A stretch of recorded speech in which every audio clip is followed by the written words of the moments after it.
Hello student, welcome to agriculture Shiksha classes. आज हम बात करेंगे इस वीडियो में बीएससी ऑनर्स एग्रीकल्चर के 5th सेमेस्टर के subject principle of integrated pest and disease management. I know video बहुत लेट हो गई है, तो सॉरी फॉर द डिले। आज का जो हमारा टॉपिक है वो है calculation and dynamics of economic injury level and importance of threshold level.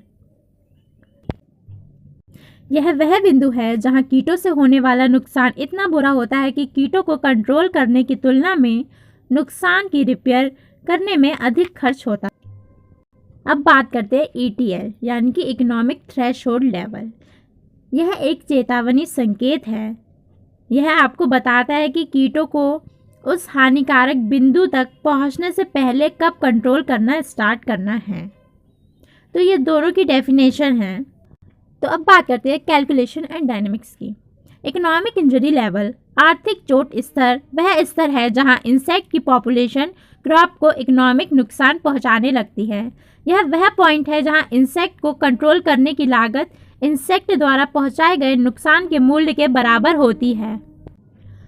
तो यह है कैलकुलेशन ऑफ EIL, जहां पे C का मतलब है cost of control per unit area, V का है volume of the crop per unit area and D का है डैमेज पर यूनिट इंजरी यानी कि यील्ड में जितना भी पर यूनिट लॉस हुआ है, और K का है proportion of injury prevented by control. बात करते हैं dynamics of EIL, factor affecting EIL। EIL static नहीं होता है, EIL स्टैटिक नहीं होता है, यह कई फैक्टर्स के अकॉर्डिंग चेंज होता रहता है। तो हमारा जो पहला पॉइंट है उसमें वो है crop volume.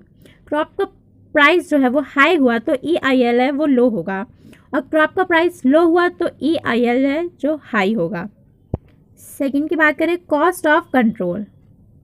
Cost of control में कंट्रोल कॉस्ट अगर हाई हुई तो EIL इंक्रीज होगा, और कंट्रोल कॉस्ट लो हुई तो EIL डिक्रीज होगा। अब बात करते हैं थ्रेशहोल्ड लेवल ETL, इसका मीनिंग जान लेते हैं। ठीक है,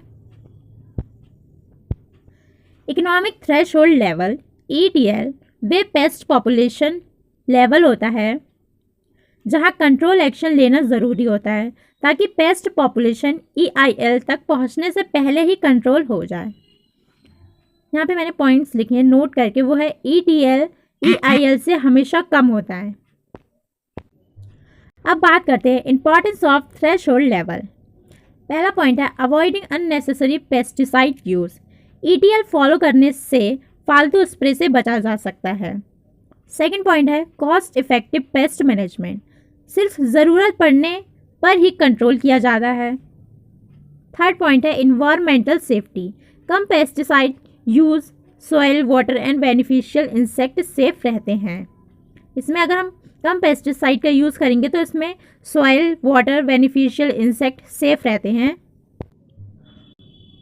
और जो लास्ट पॉइंट है वो है की कॉन्सेप्ट ऑफ IPM।